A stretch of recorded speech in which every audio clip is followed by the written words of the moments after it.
Хоёр өдөр огцруулах тухай ярьжсэн нь яг коноп дарах болохоор огцруулахгүй гэж коноп дарсан.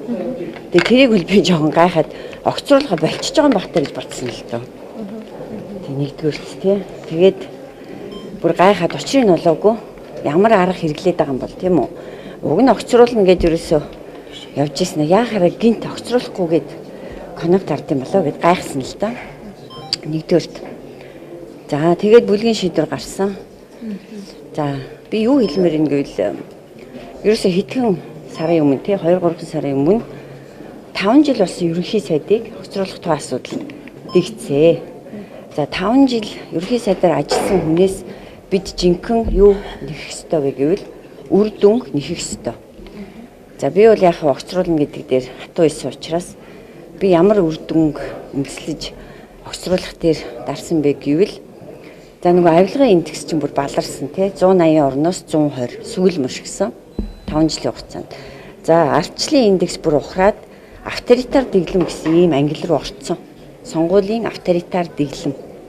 За хэвлэл эрхчлөөний индекс хэдээр бурлаа? Буурсан юм уу, сайжирсан юм уу? Ухарсан. За тэгээд бүх индексээр Монгол улс ухарсан. Сүүл мушгсан 5 жилийн үр дүнд.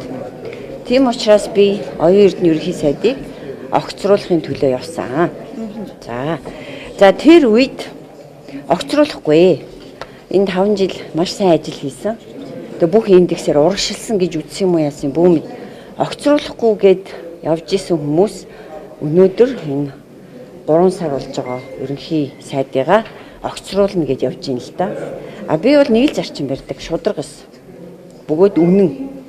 Түүнээс биш айл нам хаана явах надад хамаагүй.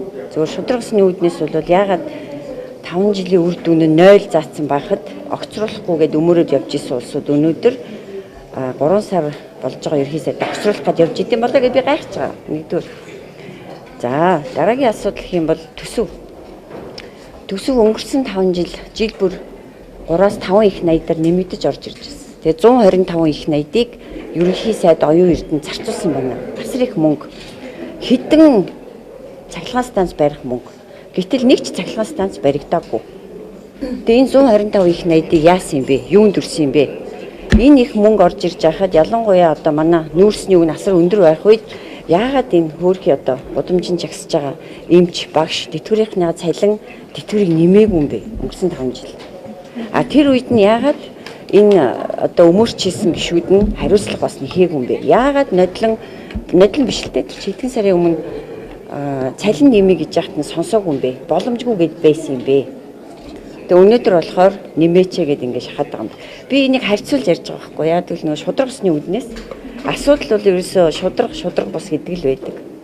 А түүнээс биш засагт байхаараа 35 их найдын төсвөнд 3 их найд юм шиг харагдаад өмөрөөд засгаас гарангуудаа 30 их найдын төсөв 40 их найд юм шиг харагдаад идэг юм уу хайшин. Тэгээ би тэрийг өсөө ойлгохгүй байгаа. Тэгэхээр таны хувьд өчигдөр бол чуулганы эрдэд орж ирэхгүй байгаа шалтгаан нь төрийн байгуулалтын байнгын хорооны шийдвэр гайхсан учраас тэгсэн. Би гайхсан. Ягаад гэвэл нөгөө огцруулах гэж явж исэн хүмүүс чинь гинт огцруулахгүй гэд коноп дарцсан байхгүй юу?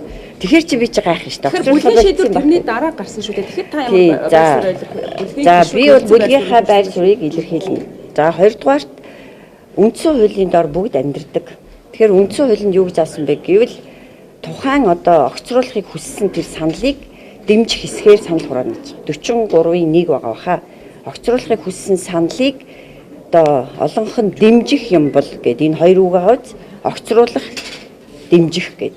А гэтэл Башир аргыг би сүүлээ ойлгосон л да. Нөгөө төрийн байгуулалтын байнгын хорогоор огцруулахгүй гэж гаргаж агаад тэгээд чуулган руу оруулж ирж тийм ингэж одоо тэр саналыг нь дэмжихгүй болгож босгох гэж байгаа ч юм уу те. Тэр нэг Башир аргыг нь бол би өчигдөр бүр орой л ойлголоо л доо.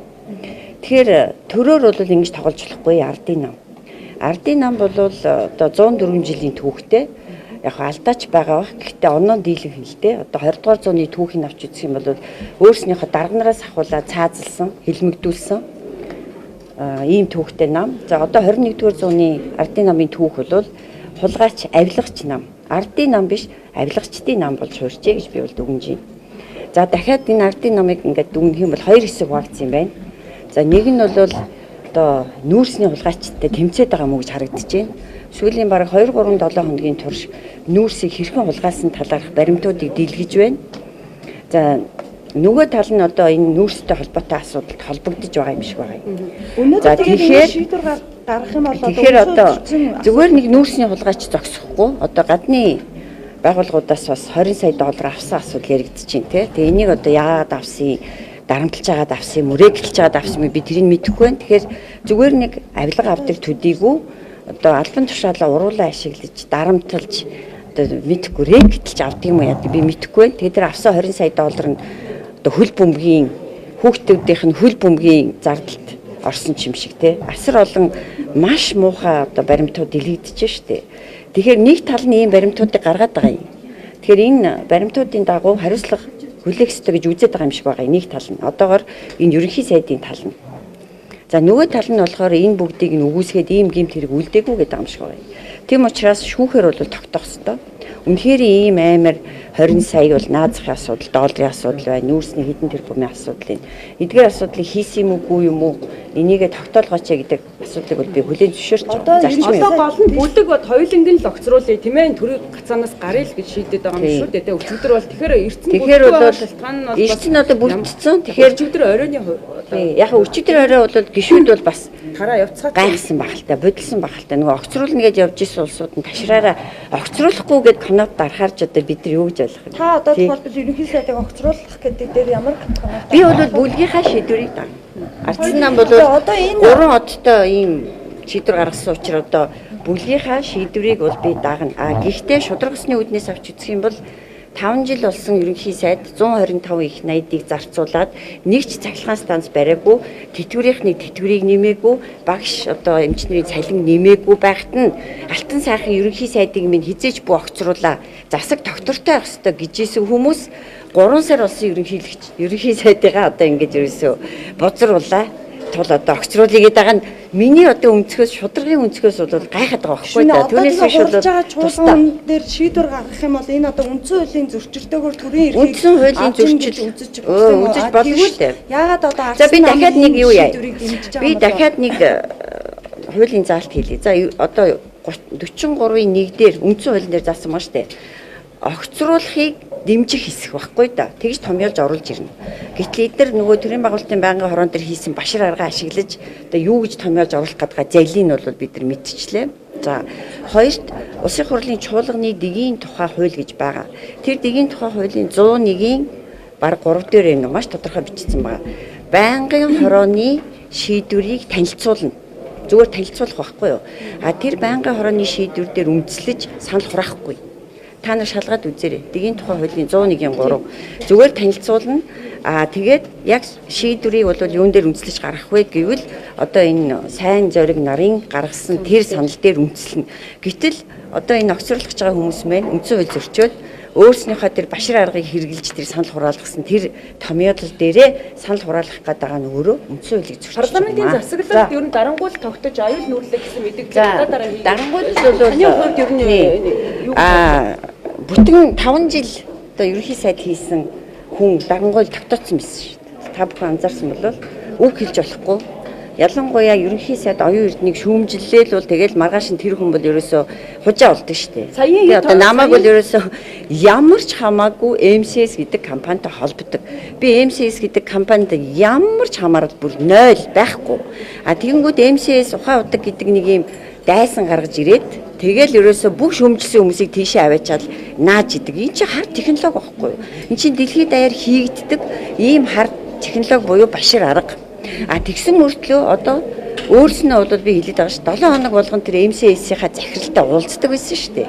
Оюун эрдэнэ ерөнхий сайд 7 хоног болгон MCS-ийн захирал од жаргалтай өөрөө уулздаг байсан байжээж цаагаараа уулзаад наагаараа ингээд одоо тэг нийгэмд ингээд нөгөө популизм гэж нэрлэдэг юм л дээ. Энийг нөгөө арт түмэнд таалагдах юм ярьж оноо аваад тэгээ тэрэн дээрээ бүх өөрийг нь шүүмжилсэн гишүүдийг аваач наадаг. Эн чин дарангуйл л.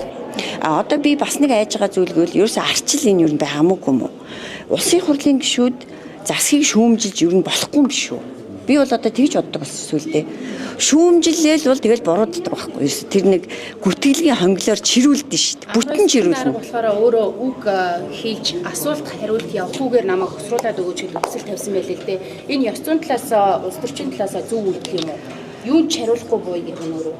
Би тэр асуудлыг бол мэдэхгүй тийм. Ер нь бол нэг ийм л юм байна л да. Би одоо сүүлдээ энэ Платон гэх тийм агуу одоо сэтгэгч хүний үгийг л бүр бодоод идэг боллоо.